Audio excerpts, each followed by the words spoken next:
ఉన్నారు? Welcome back to my channel. It's me Priyaram. ఈరోజు వీడియోలో ఏంటంటే వరలక్ష్మి వ్రతం అయిపోయింది కాబట్టి ఆ వరలక్ష్మి వ్రతం అయిపోయిన రోజే మేము ఈవినింగ్ టెంపుల్కి అయితే వెళ్ళామన్నమాట. అంటే వరలక్ష్మీదేవి టెంపుల్కి అయితే వెళ్ళాము. ఆ టెంపుల్ అది ఎలా ఉంటుంది ఏంటి అన్నది నేను కంప్లీట్గా వీడియో అనేది షేర్ చేసుకున్నాను మీతో. సో మీరు కూడా స్కిప్ చేయకుండా వీడియో అంతా కంప్లీట్గా అయితే చూసేయండి. టెంపుల్ అయితే చాలా బాగుంటుంది. అండ్ టెంపుల్ ప్రత్యేకత ఏంటి అని అంటే మనం ఫిష్ నోట్లోంచి అయితే వెళ్ళాలన్నమాట. అది ఏంటి ఇలా ఉంటుంది అని అనుకుంటున్నారా? మీకే చూపించేస్తాను, వచ్చేయండి. సో చూసారు కదా, ఇది ఫిష్ అన్నమాట. సో ఈ ఫిష్ నోట్లోంచి మనకి ఎంట్రీ అన్నమాట. సో ఎంట్రీ అయినప్పుడు లెఫ్ట్ సైడ్ ఇలా పెద్ద చెట్టు ఉంటుంది. అండ్ అమ్మవారు కూడా ఇక్కడ ఒక చిన్నగా అమ్మవారు అయితే ఉన్నారు. సో సాధ్వికి వాళ్ళ అమ్మమ్మ బొట్టు అది పెడుతుందన్నమాట. సో ఇక్కడ నుంచి ఎంట్రన్స్ అన్నమాట. నేను దర్శనం అయిపోయాక వీడియో తీస్తున్నాను. సో ఎంట్రన్స్ వచ్చేసిన తర్వాత ఇక్కడ కృష్ణుడు అండ్ గోవులు అయితే ఉంటాయి. సో ఇలా మొత్తం ఇదంతా టెంపుల్ అన్నమాట. మొత్తం సరౌండింగ్స్ అది ఎలా ఉంటుంది ఏంటి అని చూపించేస్తాను. అండ్ లోపల కూడా, ఇది లోపల అన్నమాట. మనకి గర్భగుడిలో ఇలా మనకి దర్శనానికి వెళ్ళే దారి ఇదే. దర్శనానికి వెళ్ళే దారిలో మనకి ప్రతి అమ్మవారి నేము వేస్తారనమాట. సో చుట్టూరు తిరిగి వెళ్ళాలి అమ్మవారి దగ్గరికి. సో అమ్మవారిని కూడా నేను చూపించేస్తాను. మీరందరూ కూడా మంచిగా దర్శించేసుకోండి.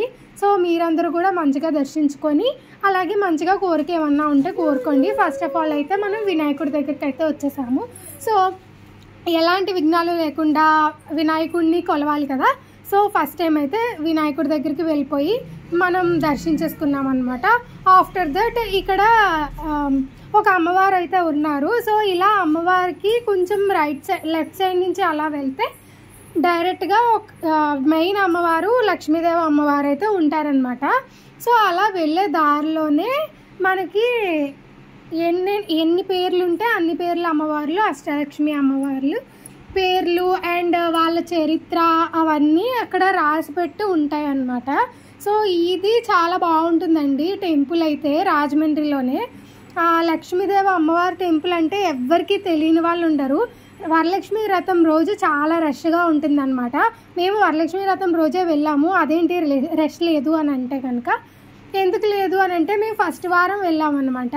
సో దానికి రష్గా లేదు. అదే సెకండ్ వారం వెళ్ళుంటే కనుక ఖచ్చితంగా రష్గా ఉందును. సో ఇక్కడ వచ్చేసి గోవులు అన్నమాట. చాలా బాగుంది. ఎంచక్కా ఎలా ఉందంటే మంచి ఆ స్మెల్ ఏంటి, అది ఒక స్వచ్ఛమైనలా ఉంటుంది అనమాట అక్కడికి వెళ్తే.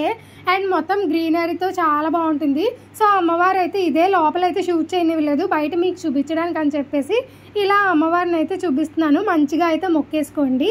సో ఇక్కడ ఒక డెకరేటివ్లా పెట్టారనమాట. ఇక్కడ గోవుని అంటే ఎప్పుడూ ఉంటుంది ఇది. అండ్ కృష్ణుడు చూసారా అసలు చెట్టు దగ్గర కూర్చొని, చాలా బాగా అనిపించింది నాకు. నేను ప్రతిసారి వెళ్తాను కానీ ఇదైతే ఎప్పుడు గమనించలేదు. అండ్ ఇదొకటి చూసారా, అది మనకి ఏమైనా మొక్కుకుంటే వేస్తారు కదా, తులాభారం అని అంటారు కదా. సో అదనమాట. సో ఇలా వచ్చేస్తే మనకి ఇక్కడ దేవుళ్ళు కూడా ఉన్నారు. సో నాకైతే ఈ పార్ట్ చాలా బాగా నచ్చింది. అసలు ఎప్పుడు వెళ్తాం కానీ రష్లో ఏం చూడలేదన్నమాట. బట్ ఈసారి రష్ లేదు కాబట్టి, అది కూడా ఫస్ట్ వరలక్ష్మి వ్రతంకి ఫస్ట్ వారమే వెళ్ళాం కాబట్టి రష్ లేదు. సో దానివల్ల ప్రశాంతంగా మొత్తం అంతా చేసుకున్నాం అనమాట దర్శనం అనేది. బాగా అనిపించిందా? వీడియో నచ్చిందా మీకు కూడా? తప్పకుండా నచ్చుతుంది, ఎందుకంటే చాలా బాగుంది, చాలా స్పేషియస్గా అసలు వెళ్తే చాలా బాగా అనిపించింది. అది వెళ్ళిన వాళ్ళకి ఆ ఫీల్ ఉంటుంది. సో చూసినా కూడా మీకు ఆ ఫీల్ ఉంది అని అయితే అనుకుంటున్నాను. సో నెక్స్ట్ వీడియోలో కలుద్దాం. ఇలాంటి వీడియోస్ మరెన్నో కావాలనుకుంటే మన ఛానల్ని సబ్స్క్రైబ్ అయితే చేసుకోండి. Thank you, Tata.